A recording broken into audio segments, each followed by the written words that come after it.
जय श्री राधे कृष्ण। आप सभी का हमारे YouTube चैनल पे बहुत बहुत स्वागत है।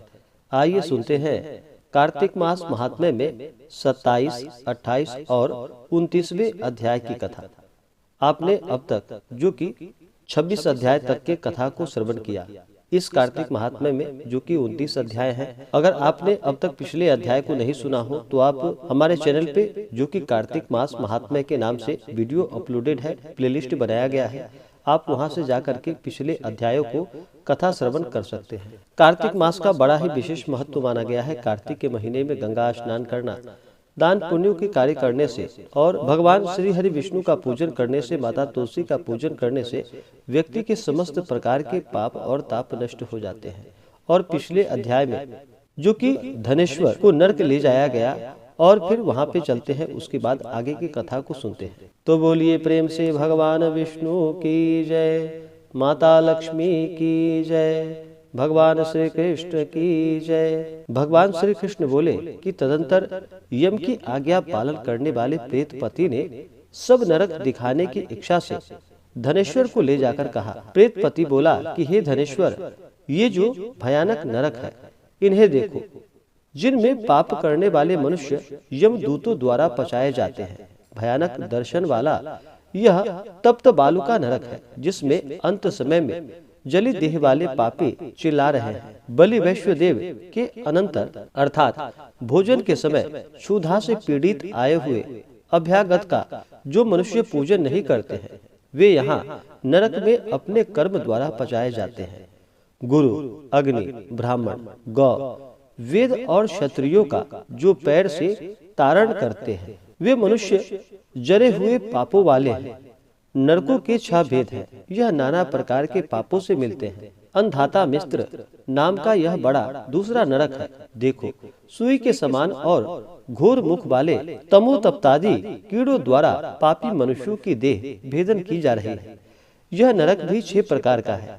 पराये मर्म के भेदन करने वाले पापी कुत्ते, गिद्ध आदि पक्षियों द्वारा पचाए जाते हैं। तीसरा यह क्रकच नाम का घोर दर्शन नरक है, जिसमें पापी मनुष्य क्रकच अर्थात आरा द्वारा चीरे जाते हैं। यह क्रकच नाम का नरक भी 80 पत्र वनाधिक भेद से 6 प्रकार के हैं। इसमें जो मनुष्य स्त्री, पुरुष आदि का वियोग करा देता है, वे पचाए जाते हैं।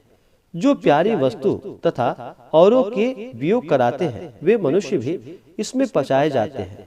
80 पत्र अर्थात खड़गों द्वारा काटे और भेड़िए के भय से भागे एवं चिल्लाते हुए पापी मनुष्य यहाँ पचाए जाते हैं। अर्गल नाम का एक और यह महाघोर चौथा नरक है। यह देखो, नाना प्रकार की फांसियों से बांधकर यमदूत पापियों को ताड़ना दे रहे हैं। इसके भी 6 भेद हैं।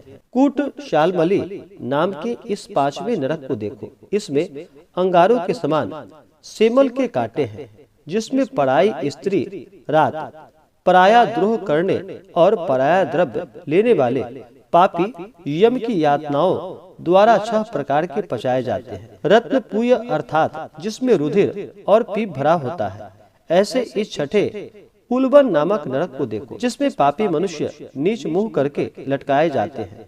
यहाँ अभ्यक्ष वस्तुओं को खाने वाले, निंदा तथा चुगली करने वाले में तत्पर पापी मर्दन किए जाते हैं। मर्दन किए जाने पर बड़े भयानक शब्द कर रहे हैं। यह भी दुर्गंध आदि भेद से 6 प्रकार का है। घोर दर्शन वाला यह 7वां कुंभी पाक नरक है। हे धनेश्वर, यह तैल आदि वस्तुओं के भेद से 6 प्रकार का है। इसमें महापातकी नरों को यमदूतों के द्वारा दंड दिए जाते हैं, अर्थात तैल आदि में औटाए जाते हैं। हजारों वर्ष पर्यंत इसमें प्राणी यम की यातनाओं को भोगते हैं। अब 42 भेद वाले रौद्र नरक को देखो। बिना कामना के जो पाप होता है, वह सूखा कहलाता है, और जो कामनाओं से पाप होता है, वह आर्द्र अर्थात गीला पाप कहा जाता है। ऐसे गीले और सूखे के भेद से पाप 2 प्रकार के होते हैं। नरकों के कुल 84 पृथक पृथक भेद हैं। अप्रकीर्ण, पामतेय, मालिनिका, मलानिका, मलिनिका, जाति, भ्रंशकर, उपपातक, अतिपाप तथा महापाप, ये 7 प्रकार के पाप हैं। इन 7 के करने पर प्राणी 7 नरकों से पचाए जाते हैं। तुम्हारा जो कार्तिक व्रत करने वाले पुरुषों के संसर्ग हुआ था, उसी के पुण्य समूह से पाप नरक दूर चले गए। कृष्ण जी बोले, ऐसे नरकों को दिखाकर प्रेतपति उस धनेश्वर को यक्षों के लोक में ले गए और यह यक्षों का स्वामी हुआ। धनेश्वर धन यज्ञ इस नाम से प्रसिद्ध कुबेर का अनुचर हुआ। उसके नाम से अयोध्या में विश्वामित्र ने तीर्थ बनवाया था। ऐसा प्रभाव वाला यह कार्तिक मास मुक्ति को देने वाला है और मुक्त करने वाला है, क्योंकि अनेक पापों को करने वाले भी मनुष्य कार्तिक व्रत करने वाले के दर्शन से मुक्ति को प्राप्त हो जाते हैं। तो बोलिए प्रेम से भगवान विष्णु की जय। इस प्रकार से कार्तिक मास में 27वें अध्याय की कथा पूर्ण हुई। अब आइए सुनते हैं 28वें अध्याय की कथा। सूत जी बोले कि भगवान श्री कृष्ण अतिशय प्यारी सत्यभामा से इस प्रकार कार्तिक महात्म्य कहकर सायंकाल की संध्या करने अपने घर चले गए। ऐसे प्रभावशाली और पापों को नष्ट करने वाले कार्तिक मास का महात्म्य मैंने तुमसे कहा। यह कार्तिक मास विष्णु भगवान को प्रसन्न करने वाला और मुक्ति रूपी फल देने वाला है। हरि का जागरण, प्रातः काल स्नान, तुलसी का सेवन, दीपदान, ये कार्तिक व्रत है।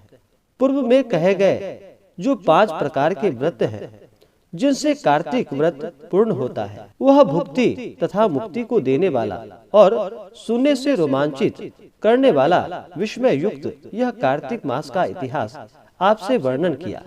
यह कार्तिक मास का व्रत पापों तथा दुखों को दूर करने के लिए मोक्ष चाहने वाले तथा भोगों को चाहने वाले पुरुषों को अवश्य करना चाहिए। इस व्रत में स्थित कोई मनुष्य संकट में पड़ जाए अथवा कठिन वन में स्थित हो अथवा रोगों से पीड़ित हो, तो वह मनुष्य यह शुभ कार्तिक का व्रत कैसे करे, क्योंकि अत्यंत फल को देने वाला यह व्रत मनुष्यों को न त्यागना चाहिए।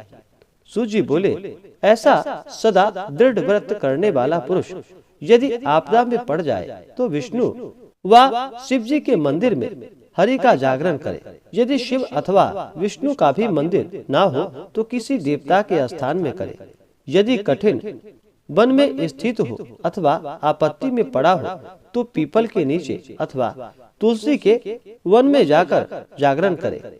विष्णु के समीप विष्णु के नामों के प्रबंध का गान करने से मनुष्य हजारों गोदान के फल को प्राप्त होता है। बाजा बजाने वाला पुरुष वाजपेयी यज्ञ के फल को और नाचने वाला सब तीर्थों के स्नान के फल को प्राप्त होता है। यदि आपत्ति में पड़ा हुआ मनुष्य कहीं भी जल न पावे अथवा रोगी हो तो विष्णु के नाम से मार्जन करे।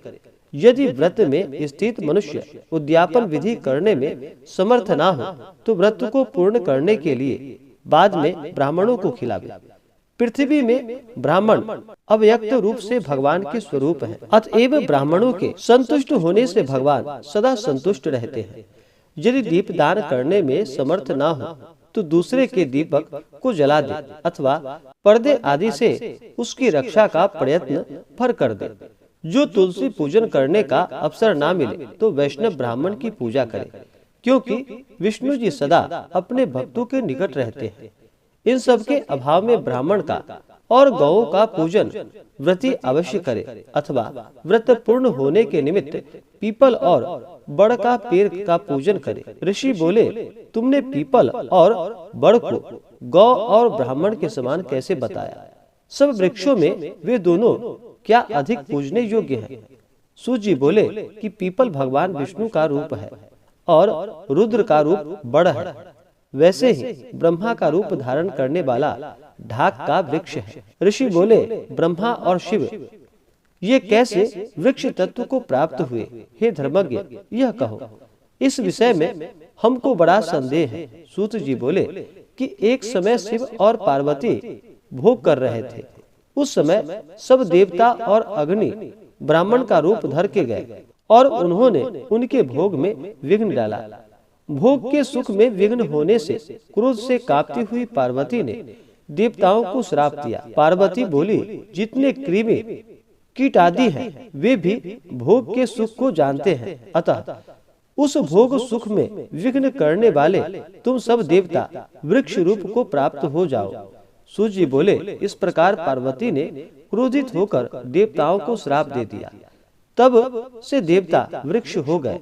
हे मुनीश्वर, तदंतर ये दोनों विष्णु और महादेव पीपल और वट रूप हुए। बोधि अर्थात पीपल शनैश्चर के दिन को छोड़कर और दिन छूने में अयोग्य हुआ, अर्थात शनैश्चर को पीपल छूना चाहिए और दिनों में नहीं। तो बोलिए प्रेम से भगवान विष्णु की जय। इस प्रकार से कार्तिक मास महात्म्य में 28वें अध्याय की कथा पूर्ण हुई। तो आइए अब सुनते हैं कार्तिक मास में 29वें अध्याय की कथा। ऋषि बोले कि हे देव, यह बोधि रूप अर्थात पीपल का वृक्ष क्यों छूने योग्य नहीं हुआ?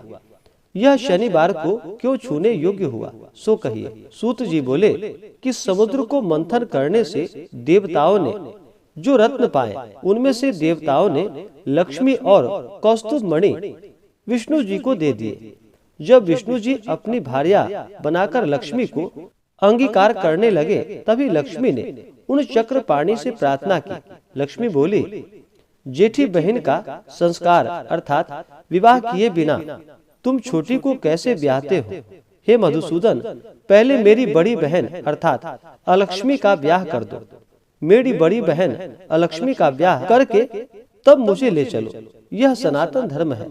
सूत जी बोले, इस प्रकार लक्ष्मी के वचन सुनकर लोक भावन भगवान ने बड़े तपस्वी उद्यालक मुनि को अपने अनुरोध से उस अलक्ष्मी को दे दिया। स्थूल मुख, श्वेत दांत, जीर्ण शरीर, फटे से कुछ काले नेत्र, रूखे शरीर और महाबली वह अलक्ष्मी थी। विष्णु के वाक्य से अंगीकार करके वेद ध्वनि युक्त अपने आश्रम में वे धर्मज्ञ उद्यालक मुनि उसे ले आए। होम के धूप से सुगंधित से युक्त और वेदों के पढ़ने के शब्द से युक्त आश्रम को देखकर दुखित हो वह यह वचन बोली। ज्येष्ठा बोली कि वेद ध्वनि युक्त यह आवास मेरे योग्य नहीं है कि हे महाराज, मैं यहाँ नहीं रहूंगी, मुझे अन्यत्र ले चलो। उद्यालक बोले कि हे कांते, तू यहाँ क्यों नहीं रहोगी? तेरी यही निश्चय है तो तेरे योग्य कौन सा स्थान है, सो मुझे बताओ। ज्येष्ठा बोली, जहाँ वेद की ध्वनि होती है और अभ्यागतों का पूजन होता है तथा यज्ञ दान आदि होते हैं, वहाँ मैं वास नहीं करती। जहाँ स्त्री और पुरुष परस्पर प्रीति से रहते हैं, जहाँ पितृ तथा देवताओं का पूजन होता है, वहाँ मैं वास नहीं करती। जहाँ उद्यम करने वाले, नीति में चतुर, मधुर बोलने वाले और गुरु पूजा करने वाले मनुष्य रहते हैं, वहाँ मैं नहीं रहती। जिस घर में रात दिन स्त्री और पुरुष में कलह होता है और अभ्यागत निराश हो जाते हैं, उस स्थान में मेरी विशेष प्रीति रहती है। जहाँ वृद्ध मनुष्यों और सज्जनों का अपमान और कठोर भाषण होता है, वहाँ मैं सदा रहती हूँ। जहाँ लोग दुराचार करते, पराया द्रव्य हर लेते और पराई स्त्रियां में रत रहते हैं, उस स्थान में मेरी प्रीति रहती है। जहाँ सदा गोवध, मद्यपान और ब्रह्म हत्या आदि पाप होते हैं, उस स्थान में मेरी प्रीति है। सूत जी बोले, इस प्रकार उस अलक्ष्मी के वचन सुनकर मलिन मुख हो उद्यालक मुनि उससे बोले कि हे अलक्ष्मी, जब तक मैं तुम्हारे रहने का स्थान देखकर न लौटूं, तब तक तुम इस पीपल के वृक्ष के नीचे बैठी रहो। सूत जी बोले, इस प्रकार उसको बैठाकर उद्यालक मुनि चल दिए।